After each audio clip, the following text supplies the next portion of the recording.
Maswera sei vedare tinokuchingamidzai zvekare kune chimwe chirongwa pano paZim Facebook Secrets and Confessions.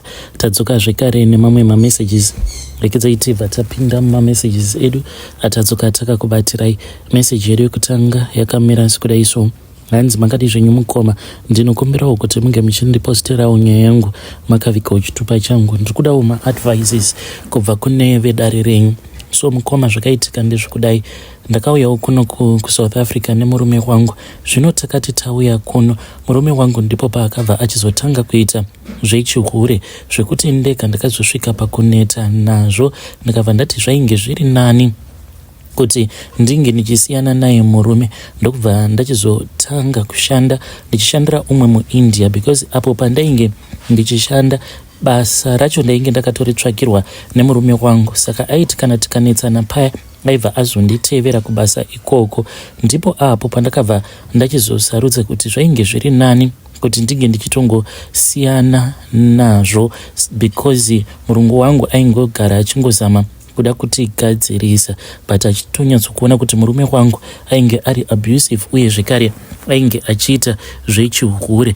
Zvadaro mukoma ndo pandakabva ndazowanirwawo nyasha naMwari, ndikabva ndazowana basa apo pandiri kushanda. Ndatova nemakore akawanda muIndia uyu ndichimushandira, saka ndinoshanda stay in, but nemaweekends kana ndichida ndipo pandinoenda ku location, but ndinoenda kumba kweimwe cousin sister yangu, na iyo anogara hake ari ega, anewo murume uyowo waanongopota achifadzana hake naye. So mukomanashi zvakazoitika ndezvekudai, ndakambozama kushingirira, ndiri kukunyeperai, ndakashingirira kwenguva refu kudzamara ndega ndazoona kuti kuti unge uchinzi munhu unge uinewo munhu wako waunopota uchifadzana naye, because ndainge ndava kungogara ndichinzwa mari yekudawo murume. Ndikati ndipo paya pekuti unozongokaruka wazotongorara nemurume waunenge usingadi, kana kuzongorara nemurume akatokupa zvirwere zvepabonde nekuda kwehavi yandainge ndava kunzwa panyaya yacho iyoyo. Mukomanashi ndakabva ndachizotanga kuita zvemujolo, but ndakangodanana neumwe murume before ndisati ndadanana neuyo wandiri kudanana naye. Ndava kundimanikidza kuti ndinge ndichiwa kuzogara naye kulocation kana kutsvaka kumwe kwekuti tinenge tichigara tose. Kwamanashi ndakapindawo mumujolo ndokubva ndatanga kudanana neumwe murume ainge ari mukuru kwandiri. Baba ivavo vakandirwadzisa, even though I had thought kuti I had healed from my previous marriage, but mukoma he even hurt me even more. Zvadaro ndokubva ndazongoona kuti zviri nani kuti ndinge ndichisiyana naye. Saka ndakabva ndachizosiyana naye mukoma. Ndipo apo pandakabva ndachizosangana nemurume uyo wandiri kudanana naye pari zvino. Ndokusaka ndiri kudawo kuti mhuri yeZimbabwe inge ichindibatsirawo, because iye ari kuti anoda kuti tinge tichigara tose, uye zvekare ari kuda kuti ange achizonondiroora. For now ari kuti ndichatumidzira vana sekuru vangu obva vaenda kumusha kwenyu munondibvisira tsvakirai kuno. Mukomanashi ndakura ini zvekuti kumusha uku kana vana baba naana amai hakusisina, ndatova nevazukuru zvamunondiona ndakadai so. Saka dambudziko riripo nderekuti iye ane makore 26 years ekuberekwa, mudikisa kwandiri mukoma. Saka ndikuda kubvunzawo kubva kune vedare renyu kuti zvinoitawo here kuti unge uchizodanana kana kuroorwa nemurume wekuti iye anenge ari mudiki kwauri almost ne 27 years. Zvinoita here nai vedare? Mukomanashi kana mukapostawo nyaya yangu please ndiziveseiwo, ndichange ndichizoteverera mucomment section. Iye akangonditi hazvina basa because ane body hombe kundidarika, but zvinozongooneka hazvo kuti uyu mukadzi uyu mukuru kune murume wake. Iye ari kuti hazvina kana basa. Saka ndodawo kuti mhuri yeZimbabwe inge ichindibatsirawo, ndichange ndichizotevererawo mucomment section. Vanotuka tukai zvenyu, but you do not understand. Dai kwanga kuri kunzi you were in my shoes you could have understood. Ndichange ndichizotevererawo ndiri mucomment section. Vedare ndo message iyo yandakatumidzirwa ichibva kuna Vandzvadzi vedu, hanzi zvinoita here kuti unge uchidanana nekuzoroorwa nemurume uyo iye anenge aine waunenge wakasiya ne27 years? Ngatizame kuti tinge tichitaura navo vandzvadzi vedu ava mucomment section. Zvakangoma hazvo vedu we. Regedzai tibva taenda panyedu inotevera. Nyedu inotevera yakamira sekudai so. Hanzi makadii zvenyu mukoma, ndinokumbirawo kuti munge muchindiposterawo nyaya yangu makavhika chitupa changu. Inini ndiri mudzimai ane makore 22 years ekuberekwa. Mukomanashi handikwanisi kunakidzwa pabonde nekuda kwekuti ndakabatwa chibharo nasekuru handzvadzi yaamai vangu. Sekuru vangu ava vachiri vapenyu, amai zvekare vachiri vapenyu, but amai ipapo pandakavaudza kuti ndainge ndabatwa chibharo nasekuru, vakabva vati zvinhu zvakadaro hazvitaurwi. Saka ndakangokura mukoma ndiine fiye iyoyo yekuti kana ndikangotaura chete hanzi naamai unobva watanga kutanda botso, nekuda kwekuti ivo sekuru vakandibata chibharo naivowo ndiamai vangu. Saka hanzi kana ndikavasungisa zvinoreva kuti ndinobva ndachizotanga kutanda botso. Mukomanashi, kunzi wakabatwa chibharo nemunhu weukama wekuziva haisi nyore mukoma, because nanhasi uno handikwanisi kuti ndinge ndichipa murume wandinenge ndichidanana naye rudo rwandinenge ndichifanira kuti ndinge ndichizomupa, because ndinongoti kana paya kunyange zvikanzi anenge ari pamusoro pangu ndinenge ndisingamuoni like semunhu wandinenge ndichidanana naye, asi ndinenge ndichitomuona like sekuru vangu zvose zvavainge vachindiita pandainge ndichiri mwana mudiki. Ipapo pavakandibata chibharo pandainge ndichiri ne13 years, vachiuya musibedroom mangu vachinditambisa sikarudzi yangu kusvika vava kuzotanga kuita bonde neni zvichirwadza kudaro. Saka ndinobva ndatanga kunzwa hasha zvekuti vamwe varume vanotoshamisika kuti munhu ari pamusoro pangu kudaro ndinokwanisa kutotanga kumurova ndichimuti tutsek, ibva pamusoro pangu, ibva. Saka vazhinji vacho vanobva vatoona sekunge ndine dhimoni, tobva tatorambana paya. Saka handinawo murume wandakamboudza kuti izvi ndo zvakaitika kwandiri, because I am afraid of getting judged. In fact, ndikangoti this is the first time me talking about this openly, because pose pandinoda kuudzawo vamwe veukama nyaya yangu ndinobva ndangotanga kungochema, ndobva ndasiyana nazvo.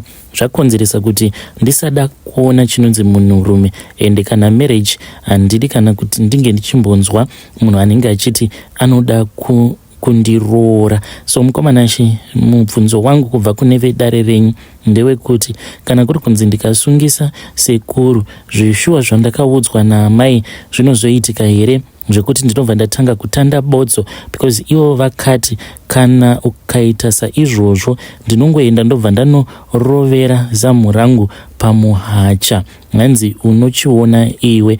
Ende patori neimwe nguva pandakambovarangaridza apo pandainge ndava kuma 18 years ndikati asi amai, izvo zvandakaitwa nasekuru nanhasi uno zvichiri kundirwadza. Vakabva vati wo, unoti zviri kukurwadza, mira tione. Vakabva vasimuka. Saka pamba pane umwe muhacha uripo, vakabva vatanga kufamba vachienda kumuhacha kuya.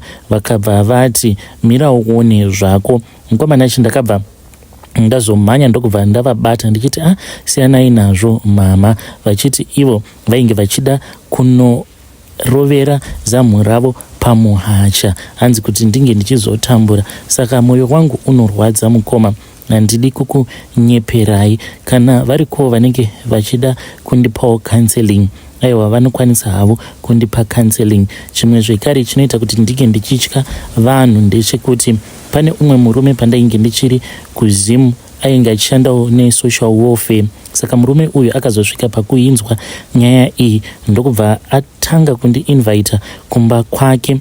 Then ndakazoti ndava kuchitaura naye akabva azorara futi neni. Zvinova zviri zvinhu zvekuti zvakabva zvandiconfusa zvekuti kusvika pari zvino handina munhu wandinoti ndinokwanisa kuvimba naye, because I have been betrayed kubva kuna amai vangu, kusvika kumunhu wesocial warfare. Saka kana variko vanenge vachida kundipawo mazano, please ndipeiwo mazano, ndichange ndichizoteverera mucomment section. Kuzimu ndiri kufanira kuti ndinge ndichidzokerako muna December, but amai vangu dzimwe nguva vanokwanisa kutoisa kana zvituko pamusoro peupenyu hwangu, sezvakaitika last year. Ndakavafonera ndikabva ndati mama, ndiri munzira ndiri kuuya, asi musazoudza vanhu please kuti ndiri muroad ndiri kuuya. Apa wainge uri musi wa16 December ndichisimuka kubva kuno kuSouth Africa.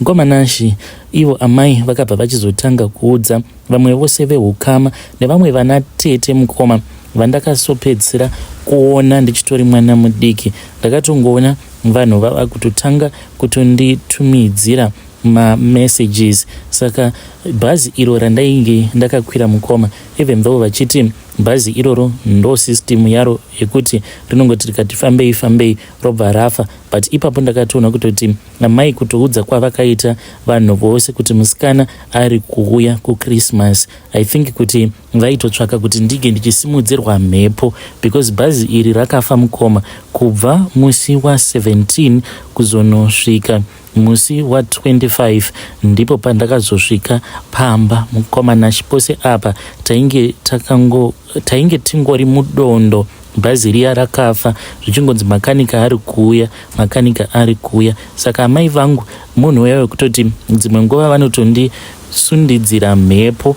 kana kungondituka vobva vati iwe kaiwe, nekuda kwezvose zvawakandiudza pamusoro pehanzvadzi yangu uchiinyepera, uchafa usina kana chaunenge uinacho iwe. Kunamata ndinombozama mukoma, but ndinototi ndichitonamata kudai ndotonzwa mwoyo wangu uchirwadza kuti saka zvinobatsirei kuti apa ndiri kunamata, but naamai vangu tinongowirirana chete kana kuri kunzi vanenge vaine zvavanenge vachida kubva kwandiri. It's like my mom, she hates me with all of her heart.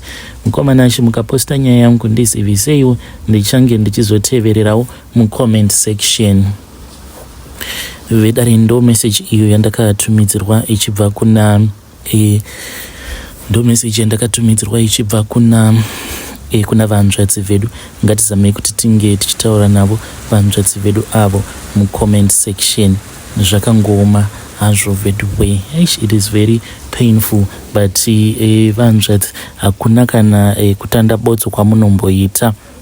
Musambofundudzirwa kana muchikwanisa, kana muine futi marelatives ekuti munokwanisa kuvaudza zvose zvakaitika, angava ari marelatives from your father's side kana baba kana kuri kunzi vanenge vachiri vapenyu, tell him vana bamunini, even cousin brothers nema cousin sisters enyu, movaudza zvose zvakaitika. And I am sure kuti as a family people are going to make sure kuti sekuru ava vanomhangarirwa vobva vazosungwa. Saka ngatitaurei navo vanzvadzi vedu ava mucomment section. Ndikedzai vataenda panyedu inotevera. Nyedu inotevera yakamira sekudai so.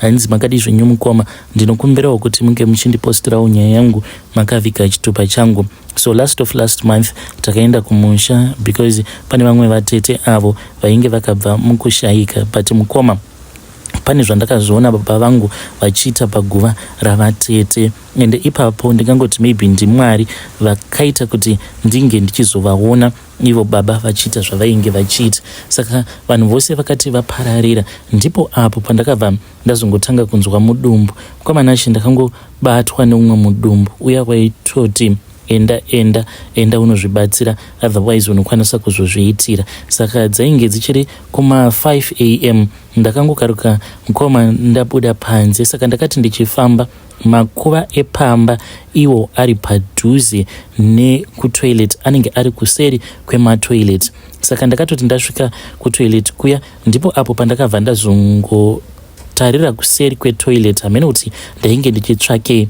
Ndingangoti ndimwari vainge vachida kundirakidza zvose izvo zvainge zvichiitwa nababa paguva ravatete. Kwamanachi ndakati ndichinodongorera kuseri kwematoilet, ndo pandakabva ndazoona kuti baba vainge vakatumba kudaro mukoma, ndokubva vachizotanga kufukunura, vachifukunura, but vainge vachifukunura guva ravatete vainge vachiita zvekuteta mukoma ndokubva vachizotora mheno kuti chii chavakatora ndokubva vazoisa muhomwe rejaketi ravo. Mukoma ndakatombokosora ndichitira kuti ivo vange vachizviona kuti ndainge ndavaona, but vakaramba vakangondi ignore.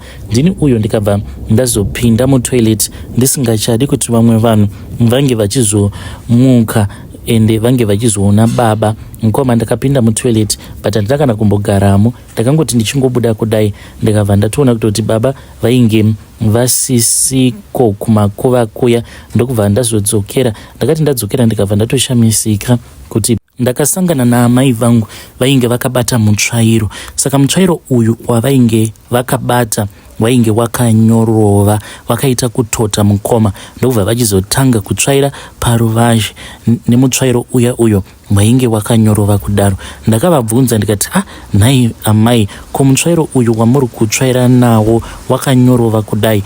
Ivo vakangonditi ndozvavainge vaudzwa nababa. Ndikabva ndati speaking about baba, ko ivo baba varipi? Because pane zvandiri kuda kuvabvunza, pane zvandavaona vachiita. Amai vakabva vati regedza kundiudza nyaya dzako, ndokubva vatoenderera mberi vachitotsvaira paya. Vakabva vazongonditi baba vako vakabuda nezuro manheru paya patakaoneka tichitava kuenda kunorara. Ivo vakabva vati kune kwavainge vachida kuenda. Mukoma ndakabva ndaudzwa naamai kuti vainge vakaenda kune rimwe village. Mukoma pano ipapo pane mufambo zvekuti unotofamba zvekuma 6 kana kuti kuma 7 hours. Zvinova zviri zvinhu zvekuti zvakatondishamisa kuti ko kana zvichinzi baba vainge vakaenda ikoko kumba kwaasawira wavo kune rimwe village, ko why is it ndainge ndichangobva kuvaona vari kumakuva? Sezvo amai vainge vatondikanda rafu, handina hangu kuzomboramba ndichivabvunza. Takazodzoka zvedu kuno kuSouth Africa, but mukoma nyaya iyi ndina kana wandati ndaudza. Chinondinetsa ndechekuti vatete ava vanonzi vakafa vava kuora gumbo ravo mushure mekunge vatukana naamai vangu. So handizivi kuti nyaya yakadai ndinofanira kuti ndinge ndichiudza here vamwe vehukama kana kuti ndongosiyana nazvo. Vedare ndo message iyo yandakatumidzirwa ichibva kuna mukoma vedu. Ngatizame kuti tinge tichitaura navo mukoma vedu ava mucomment section. Hanzi kunyangwe mudzimai wangu handisati ndakwanisa kumuudza kuti ndozvandakaona baba vachiita vari kumakuva. Zvakangooma hazvo vedu we.